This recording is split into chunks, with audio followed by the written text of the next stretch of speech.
the most important thing that I think that we should all be looking at or take away with us from this podcast is health and fitness is what you make of it. We all have certain demands and lifestyles that we have to live.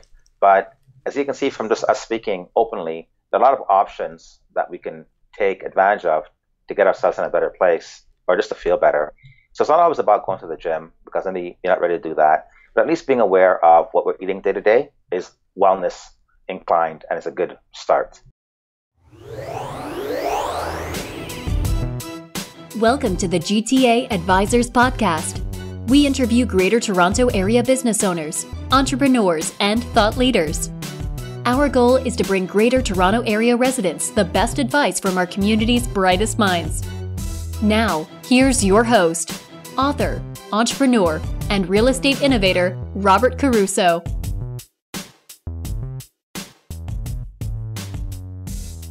Welcome everyone to another episode of the GTA Advisors Podcast. Robert Caruso here. I'm here with Dwight Nelson from Bodies to Envy. Dwight, welcome again. How are you, Robert? Great. So we have our monthly podcast. We're going to keep going, and there's so much information on health and fitness that everybody wants to know about. And I'm happy to have you on and you giving us your fantastic advice as usual. So if you're ready, we can start talking about some of the questions that are most important on people's minds out there these days. A lot of people have brought up the point of detoxing. Is there any benefits to detoxing and in the health and fitness industry that you can share with us? Detoxing is one of those things that I say to people. I always ask them why. Why is it important that you need a detox? Because often when it comes to detoxing, it's not like your doctor said to you, hey, listen, you better go do a detox, because doctors usually don't advise that. The ones that usually advise detoxing are usually nutritionists, sometimes dietitians, and even that level of health and fitness, they're very particular in who they advise. These they're more of a cleanse in a sense, detox cleanse, same thing. Here's the reason why it's an issue. Because we're living in a time where we're not really consuming enough minerals and vitamins, and our bodies are generally in a state of depletion when it comes to nutrition. When you detox, people often think that you're only getting rid of the bad, but we can't just get rid of one without getting rid of the other. So we're actually getting rid of the good and the bad. So let's take, for example, you're very low on a particular mineral, and you're maybe a female, maybe you'll say you're low on iron. A lot of women are low on iron. And you go into using a detox or a cleanse, and it flushes out even more necessary nutrients, such as iron, and now you become more drawn, your hair becomes thin, you have less energy. So I'm very against detoxing. I'm very against these cleansing formulas out there. Mind you, some people may have a liver that's a high enzyme, dealing with maybe some toxins, fatty liver, adipose tissue we spoke of before. Yes. And sometimes a natural detox can help cleanse what the body's not doing on its own natural occurrence. That's special population. Most of us, when we detox, we're detoxing because we've had a very poor lifestyle. We haven't been taking care of ourselves, and we feel the need to get rid of the bad and start fresh. And often when we do that, we're getting rid of the good and not so much the bad. So if you feel to detox people, and I also suggest looking into organic detoxing methods versus your synthetic, heavy on the body based. The organic formula is usually herb based, plant life based, and it's easier on the system. Cabbage, celery, things of such. Foreign organic plants from different parts of the world are sometimes used. But even with those, you gotta still be careful because they can sometimes cause you to lose important nutrient that you can't really lose. My best advice is exercise, healthy eating, get some blood work done. Find out what your levels are. Find out how much, body fat maybe you're carrying, or how much toxins are in your bloodstream. We can get all of these things tested. And once you've got the results, then go speak to a professional and find out if it's a good idea to look into getting a detox. But the most natural way to detox is to change your lifestyle, people. Regular exercise, eat healthy, sensibly, get the advice of a professional before moving forward. And often it's not that we have to detox. We need to cut back on the carbohydrates, get more rest. Once again, increase the supplementation, vitamin D, vitamin Bs, so on. And stress levels are often a factor as well. And we don't realize just how stressed we really are. And we feel, wow, I'm so stressed. Plus, I've got a detox. Detoxing or cleansing cannot reduce stress levels. That's done through lifestyle skills and lifestyle management. So once again, we have to identify what the problem is and look at the proper sources to get us the best results. And often we run to detoxing because we may have read something online or we may have seen something. And a lot of these companies too that have been around have gone under because consumers are realizing that this particular cleanse or detox actually has caused more harm than good, and therefore sales have been poor. There's always a new formula coming on the market. This is the problem with these things. Nothing has really been sustained. As a professional in the field, there is no detox or cleanse I would recommend out there and put my name behind it because I have very little trust in just about all of them. Unless, of course, you've been through cancer and you're dealing with toxins in your body, and then, of course, you may look into a natural detox, but once again, it's special population. But there's like natural ways of doing it with the proper fruits and vegetables that you don't need these other chemicals in your body. I mean, they say that they're natural or whatever, but I'm sure that between yourself, your doctor, and, maybe you have to go to a registered nutritionist. I mean, when you get all those three sort of people with good advice to tell you what to do after the tests are all performed, the pharmacy is actually in the produce section of your grocery store, because if you're going to get natural, good food, like hopefully you can get organic food in your system, this is the best way that you can heal yourself, right? I mean, that's what I always live by. Anyway. Absolutely. Yeah. Let's go back to a time where there were no such thing as the word cleanse. 30, 40 years ago, we didn't have this term being used as frequently as it is because we had more natural means of doing things. So cleansing was not being used back in the 30s and 20s. I mean, as it is now, let's say, per se. It wasn't as mainstream as it is now. And we often get caught up in the hype as people thinking that, oh my God, I need to cleanse because, this particular individual, is claiming how important and how good it is. And some companies have put it out there, not going to mention any names, but I had a particular salesperson pop into the gym here just randomly to speak to me about a product they were selling and my members could benefit from it. Well, here's my question. I'm in the Friuli Center, which is an advanced age retirement home. 65 plus live here. Half of them, if not most of them, are medicated. And I cater to a lot of these people. I do cater to the average person as well, but a lot of my clientele is of the advanced age. And these cleanses, when you take a medication, can cause more harm than good. So I asked the lady, I said, how would you know that it's going to help my people when you don't even know who my people are? And it was a very short conversation at that point in time. Unfortunately, when things are profit-based and one is looking to make profit, they don't ask the key questions like, hey, by the way, Mr. Nelson, your clientele, what is your clientele? Because we have to make sure this is for your clientele before we go any further. But right off the hop, it was push, sale. And when she realized that I'm dealing with lupus, cancer, heart issues, you name it here, quickly realized that maybe this isn't for you. And that's the problem when we jump before we look. And often it's good to look first before jumping. Yeah, and you're right. The produce area is where it's at, and you have to sometimes get advice and educated on stuff. But that's why we're all sharing information so we can actually have an understanding of what is needed. And don't just think that something is for you people because someone tells you it is. Ask some questions for your own best interest to make sure it's for you. Absolutely. So let's move on to working out. Like, for example, if you had an injury of some sort, should you be working out? Like, what do you do? I mean, because people don't want to stop working out because, they have some sort of injury, maybe minor injury. Like, I mean, I guess you can talk a little bit about major and minor injuries and what people should do if they want to continue working out.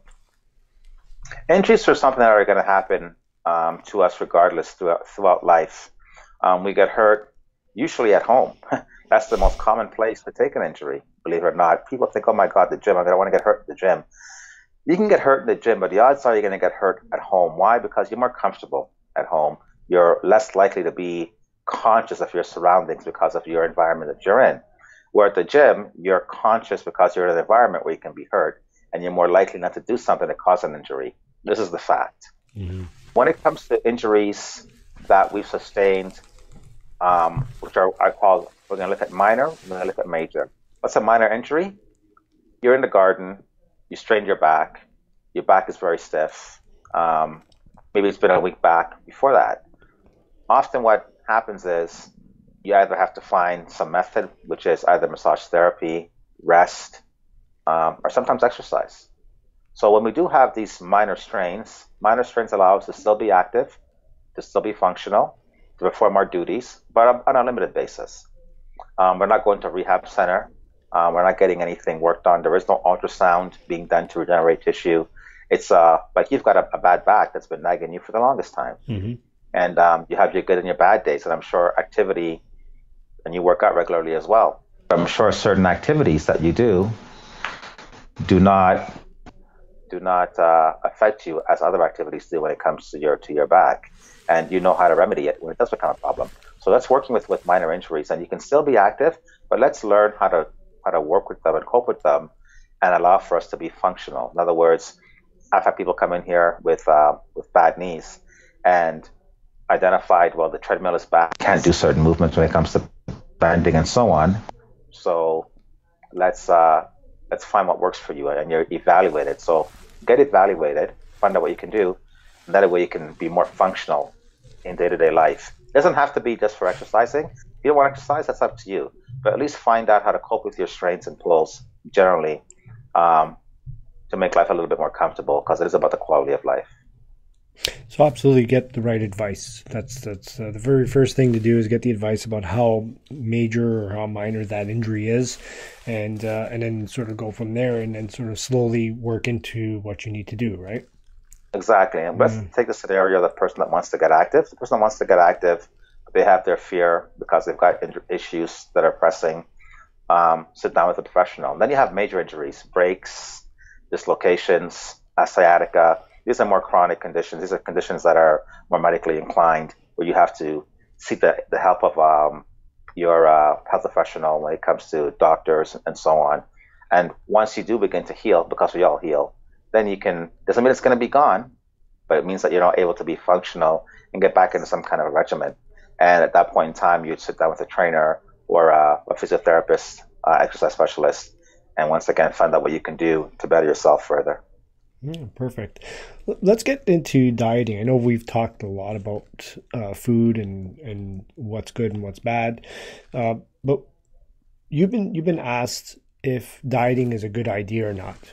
So, what is it a good idea? I mean, should it be something that somebody should even consider? Dieting is great for people who are aiming to set a goal. For example, certain individuals are having a very hard time with weight management, and their healthy eating isn't doing it for them. So they need to set a goal to get themselves to a particular place, look, fit, body mass index on the scale. Diets are short term. So it's a short term goal you set, maybe for 3 months, maybe for 4 months. I wouldn't go beyond that. Dieting is very specific because it restricts you to portion size. It also restricts you to your protein source and your carbohydrate source. It's very specific based on how much you want to lose and, of course, your lifestyle. If you're a construction worker, your diet will not be the same as the person in the office behind a desk, because as a construction worker, you need so much energy, fuel to get through your day of work. Where the office worker, who could be this with the same makeup, female, 20 years old, 25 years old, exactly the same as you, but your lifestyles are different, and that's where diets are different. When we diet, we have to remember that our lifestyles are the number one thing we have to address, and then find a diet to meet that, and the diet should not exceed 4 months. Once you've reached your goal, because nobody ever talks about this, what happens after the diet? Once you've reached your goal, what happens then? Because you can't keep dieting, it's not going to work. Well, by that time, you've sustained a lifestyle, and you're at a place where you can now eat more sensibly because you've learned what it takes to get to the stage you're at, and then you go forward from there. Always have a confidant that you can always go back to, because life will always be a challenge. Sometimes what we're eating now is no longer working for us 10 years later, because we're changing hormonally as well. So diets have to be looked upon as not just the physical aspect, but also there's also chemicals changing, hormonal changes that are also happening. That once again, we have to make sure that we're eating properly. As I said earlier, if you have low iron, you better make sure your diet is high in iron because your iron will be affected as well. So I'm on the fence there when I say good or bad.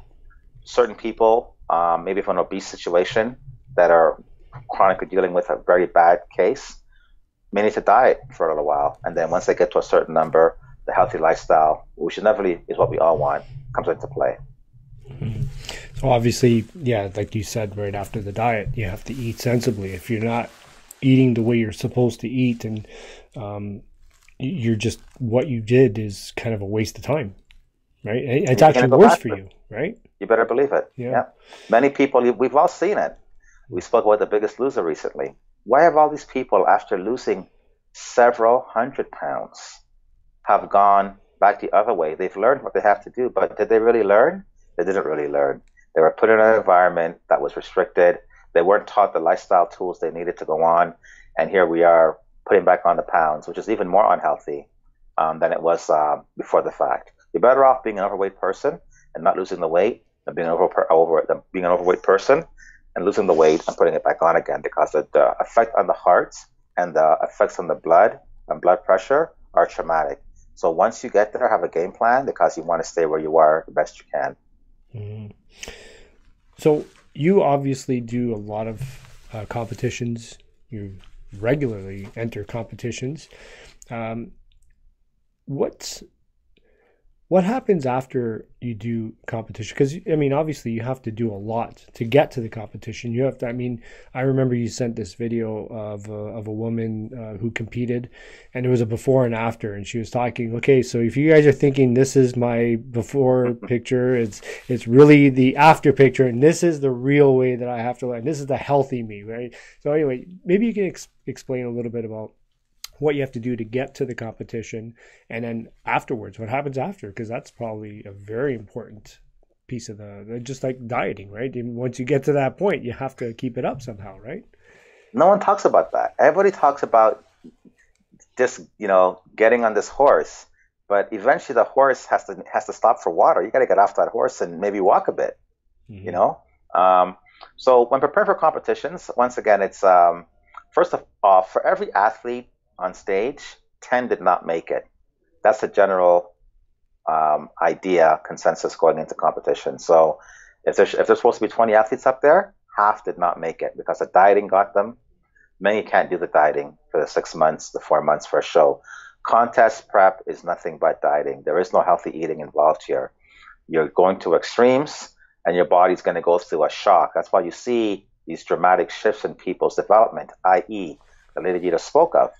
And what happens is you deplete the body so much that once you start to get back to regular lifestyle, your body begins to retain a lot quicker. So the problem with competitions is I do roughly 8, 9, 10 shows a year. That's a lot of shows.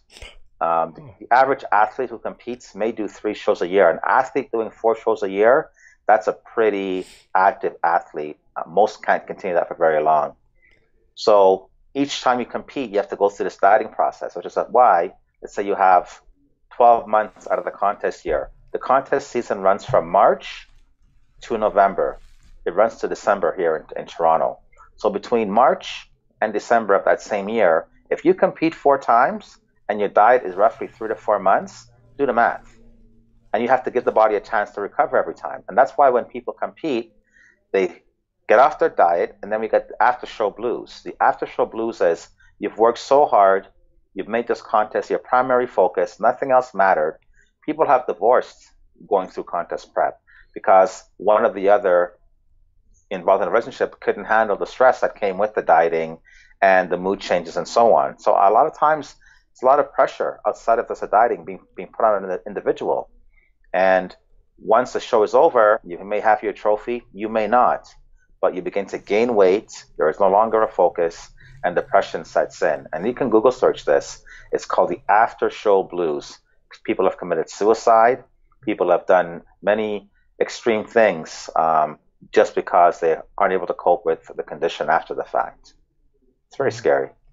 So because you're consistently entering into shows, like you said, 8 to even 10 a year, you're not really going through those after show blues at all, right? Because you're always competing, you're always working out, or you're always getting ready for the next competition, right? Mm-hmm. That's what I suggest. I say to people, stay within 10 pounds of your contest weight. I compete at, let's say, 170, and I may walk around at 180. But when you put on 30, 40 pounds, Yeah, that's a lot. even 20 pounds, and then you want to bring it down a couple times a year for a competition, you end up hurting yourself. Mm-hmm. And what happens is your career in the bodybuilding sector will be very short-lived. Fitness model, bikini. That's why so many people use drugs, because drugs ensure you that you're going to get a certain look. And certain formulas, when it comes to putting these drugs together, give you the look. The natural dieting, working hard in the gym, doesn't ensure you're going to get the look you had at the last event you had. So the temptation is there, and many go that route, which I'm totally against. Each to their own. Those who want to do that, they can clearly do that. But for the healthy person, wellness mind, conscious, trying to do the best they can to better themselves with what they have, they often go through the after show blues, and many never compete again.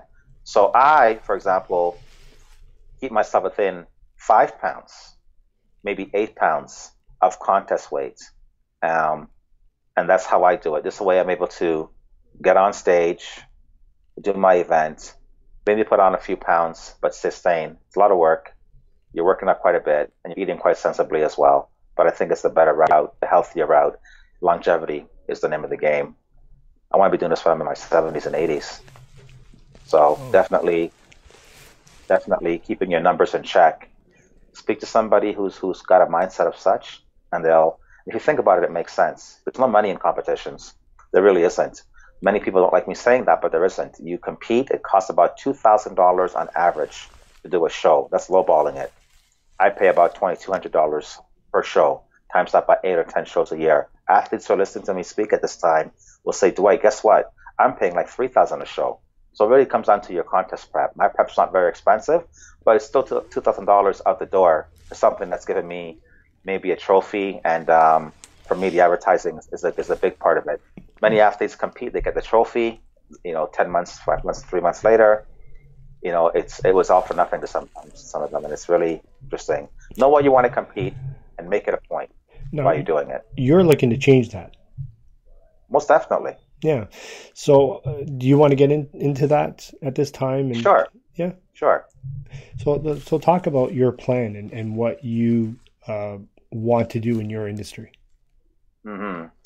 Unfortunately for me, I'm not an internet sensation like many other people out there. And my goal really is not to be an internet sensation. My goal is to get out there and educate as many people as possible. And those who I can help in any way, I've done a great deed. I've been in this a very long time. I've been in it since 1985. I've been committed. I've taken too many courses to count. My love is this. My passion is this. So when I speak of this, I'm speaking of this not from a marketing business perspective, but I'm speaking of this from a person perspective, somebody who desires this and can do this all day, every day.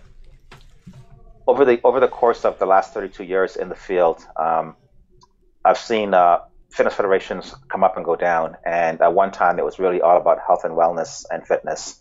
And it wasn't about being totally profitable, because the federations wanted to promote an industry where people can exercise and congregate together as a group and feel good about their achievements and compete and get an award for it. What's happened lately is a lot of federations have come up, too many for me to count. Just to give you an idea, there's some 2,500 contests a year held internationally, and that's low balling it. That was a 2015 stat. We're 2017 now. I have to go back and take a look at that. But in 2015, there was 2,500 shows held all over the world. Now, this will give you a little bit of history and competitions. The first contest was held in 1901 in the UK. And that contest was held by a person by the name of Shadow. The company name was Shadow, and they held it. It was called the Great Event, and it was the strictly bodybuilding. Well, we're only 2017. It's been 116 years or so of bodybuilding, but it's grown so much that it's become nothing but a profit business. And with the profit business comes the greed. A lot of drugs, a lot of athletes are using drugs. You do have natural federations out there who do test for these banned substances that help to enhance one's look. But you also have a lot of these natural federations out there that really claim to test, but they don't. And here's the reason why.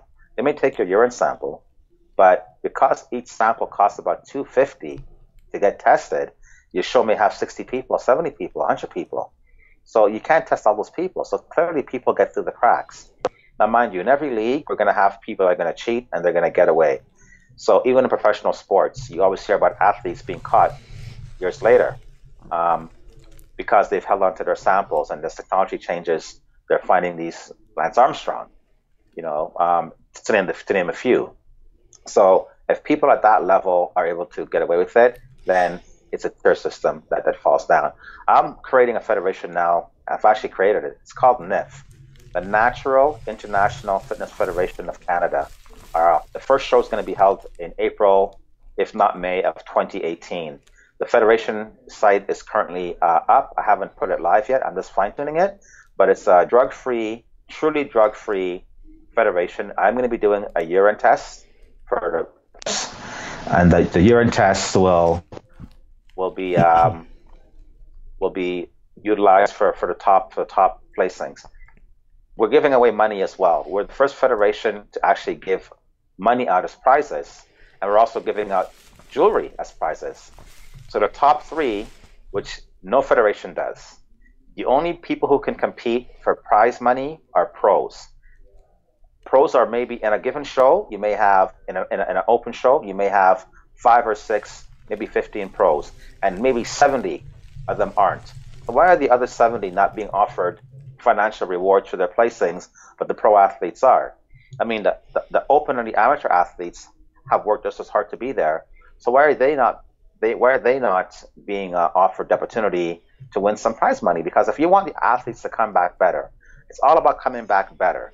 I want you to come back better. So I'm going to contribute what I can, whether it's $500 for first place. It's not a lot of money right now, but that $100 you can put towards a gym membership, your trainer, supplementation, better tanning, maybe going to workshops to better your posing. You can put that money towards something. So when you come back to compete with NIFF, you're a better athlete. And that prize money that we're giving out is only going to go up. Right now, it's $500 for first place if you're open, $300 for second place, and $100 for third place. And fourth and fifth place receive great gifts of value. Everybody still gets an award. It's going to be a medallion, but we're giving you something that we want you to feel good about. I mean, we want you to know that we appreciate you competing with us, and your integrity is definitely highly appreciated when it comes to competing with NIFF. I hope to make a change. I hope other federations are going to follow and give athletes back a bit more. This way, they don't have to look into the drugs, because you know what? I'm getting great. You compete in 2 classes with NIFF, you may win $1,000 that weekend. Who knows? So it's a really great incentive. And as we get more support from athletes, as somebody who loves the sport and wants to see nothing but better, we're going to put back into the federation and into the athletes. Also, to register for a show, $150, $100 just to get on stage. So there's a lot of money coming into the industry, but yet the athletes are not getting anything back. Out of all the industries on the planet, bodybuilding is the only industry that is still in the prehistoric stages. Nothing has changed since 1901. They've done a lot more shows, but the prizes, the awards, the treatment, these things haven't changed. And with evolution, everything should change, should be better. So I want to make this thing better. So I'm going to call upon all the athletes out there that want to compete in a healthy, drug-free environment, receive some financial compensation for your time put in, and other gifts of value, and hopefully promote a whole new sunrise when it comes to this industry. Well, it's good to see you taking the bull by the horns and trying to change the industry for the better, and to make it, I guess, we'll talk more natural, more real, because the fact is you get all these drugs that are going around, like you said, and it's just, it's terrible. It's like, if you can't do it naturally, then you're just hurting yourself. right? Which we can probably get into something right now, though. The video you sent me on these crazy bodybuilders are just injecting garbage into their system to make them look just like they look like monsters from what I saw. Maybe you can explain a little bit about what it is that you sent me and what people are doing to themselves and why they're doing it. We're living in such a crazy time right now between photoshopping.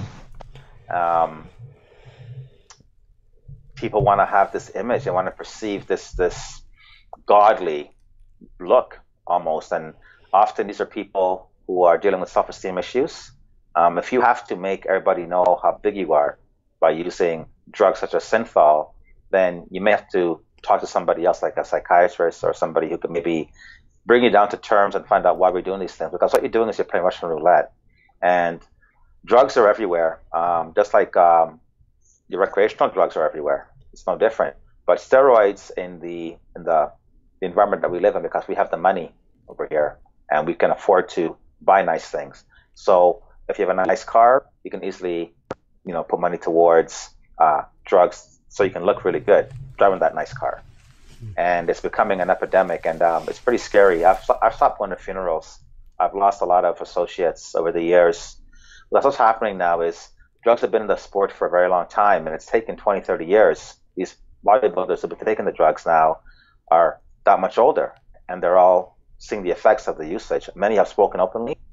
Dorian Yates, Google search Dorian Yates on drugs, and Dorian Yates is one of the most popular bodybuilders in the history of the game. And there's a documentary called The London Real, and Dorian Yates speaks openly about what he had to go through and what he's currently going through based on all the usage that he had to sustain. I think he won the Olympia a record 8 times. He's probably, once again, one of the most known.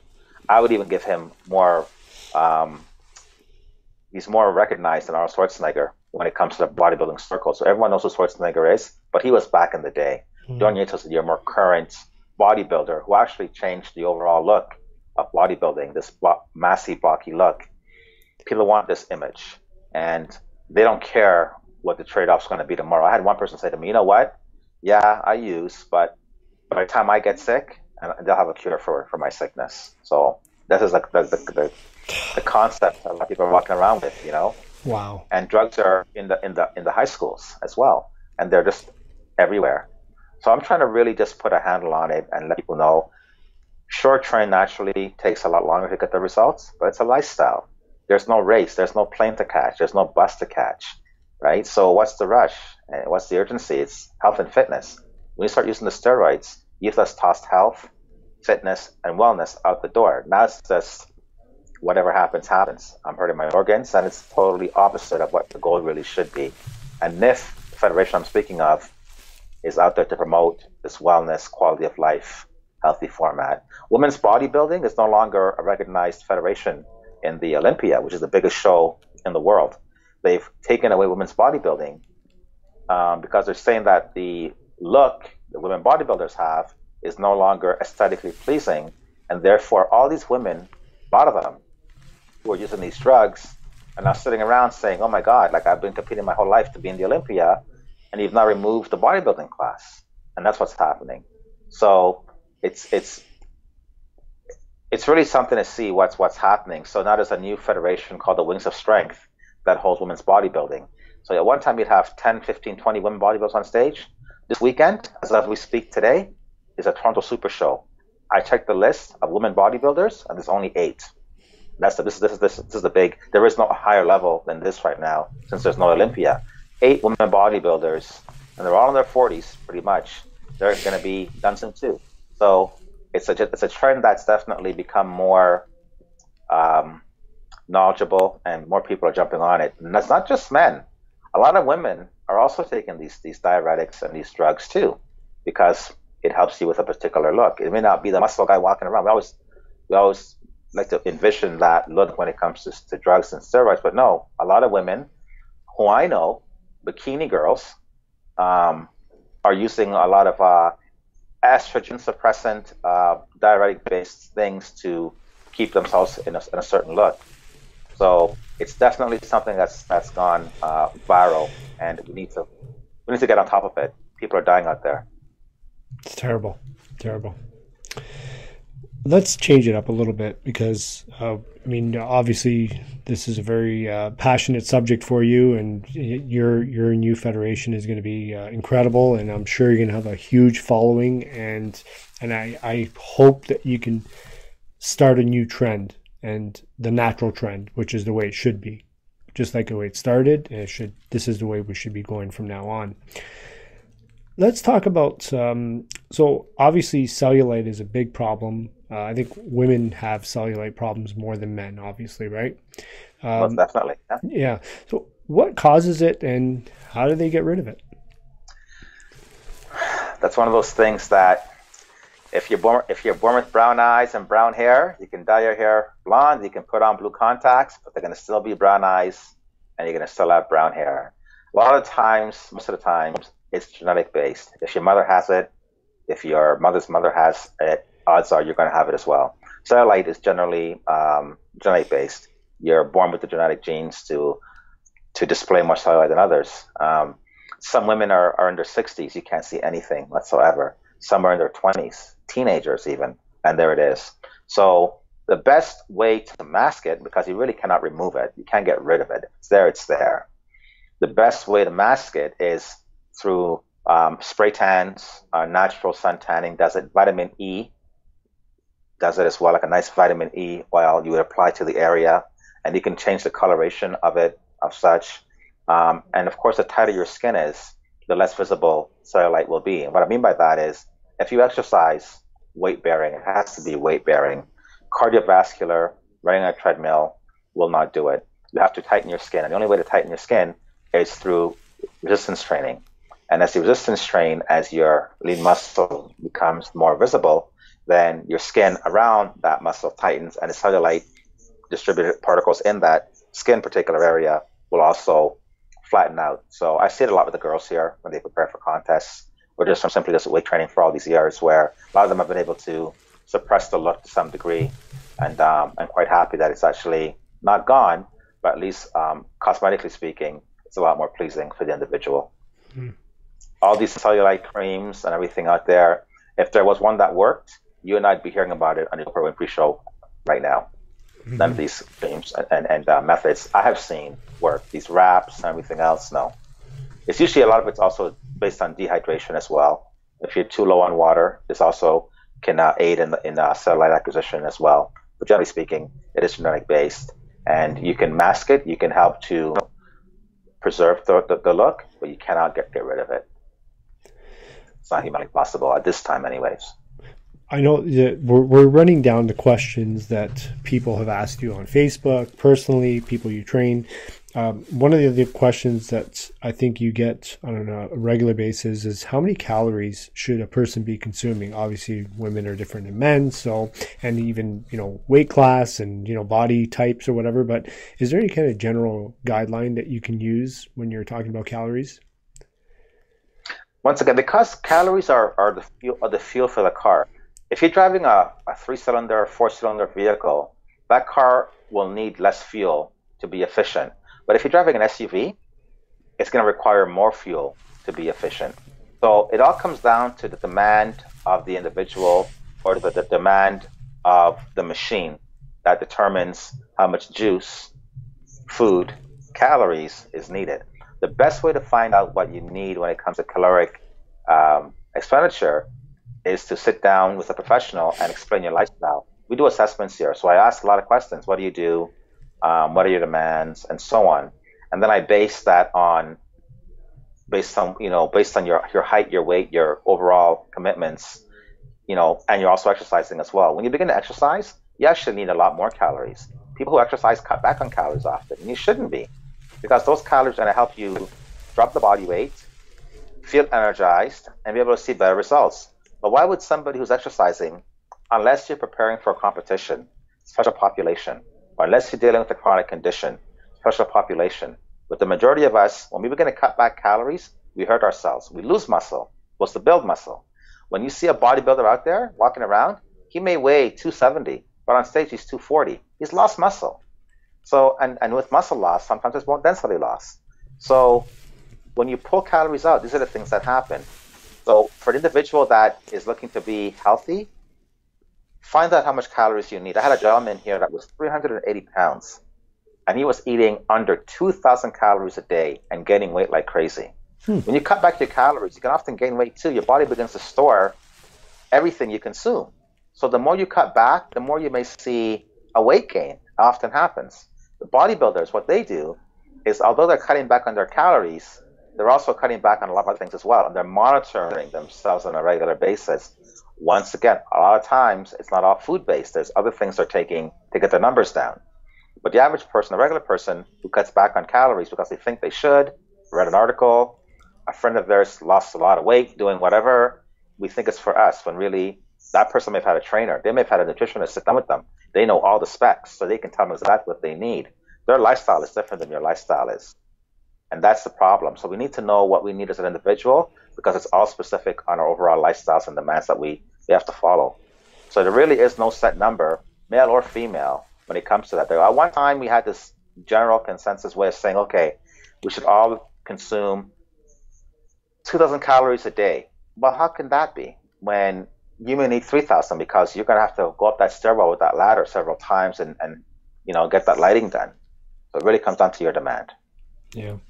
That's the end. And it also goes to and another question that you've been asked is about fat, sodium content, and calorie content. They all kind of go hand in hand. I mean, 2,000 calories full of fat is different than 2,000 calories, full of, healthy, lean fat, or no fat whatsoever, or salt, right. or anything. Right. Yeah. Or your healthy fats. Yeah, your good fats. Yeah. Your omegas. Yeah. Yeah. These are something we don't see. People never talk about that. They talk about calories, but not realizing that everything we consume pretty much has calories in it. But calories are not all the same. You have a hamburger calorie, right? And then you have your calorie over here on your chicken breast, right? So they're very different calories, and they're not quite the same. So we need to, and that's often the problem. A person's a bus driver. They're having submarines all day. They're sitting down all day. They're drinking, nothing is metabolizing. You got to be more conscious in that situation of what you're consuming, because that's just sitting and adding up as negative calories. Yeah. So you're right. Sodium intake is something else that we don't look at. People never look at sodium. Sodium, I'd rather have a higher sugar content in my foods than high sodium. Sodium is strictly preservative. There's nothing the body can do with sodium. It goes in, it makes us bloaty, lethargic. It's a preservative to keep our foods around for a while. And some people even have upset tummies from sodium. So the most important thing I would say to people is minimize your sodium and your bad fats. How about carbohydrates, Dwight? Carbohydrates really aren't the enemy. Carbohydrates are going to come and go. It's that sodium and it's those fats, right? You got to be aware of.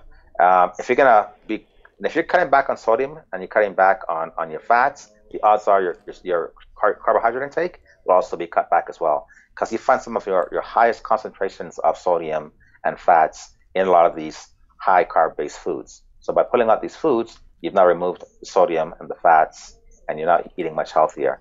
And you can actually see yourself drop some weight just by pulling these things out. Healthy weight. As always, Dwight, you give us such good insight, such good advice, and I'm really happy to be a part of this and be able to share your knowledge with the listeners, and hopefully we can get you even more listeners to at least grow the audience, to help more people get more healthy. So this has been a great interview again, and we will definitely be with you again next month. Is there anything else you want to share with us? Most definitely. So the most important thing that I think that we should all be looking at or take away with us from this podcast is health and fitness is what you make of it. We all have certain demands and lifestyles that we have to live. But as you can see from just us speaking openly, there are a lot of options that we can take advantage of to get ourselves in a better place or just to feel better. So it's not always about going to the gym, because then you're not ready to do that. But at least being aware of what we're eating day to day is wellness inclined, and it's a good start. So Thank you for having me on. Hopefully, I've helped somebody out there and I've touched somebody's life as far as making some changes goes. And I look forward to our next podcast. Thank you for having me. No problem. We will see you next month. You got it.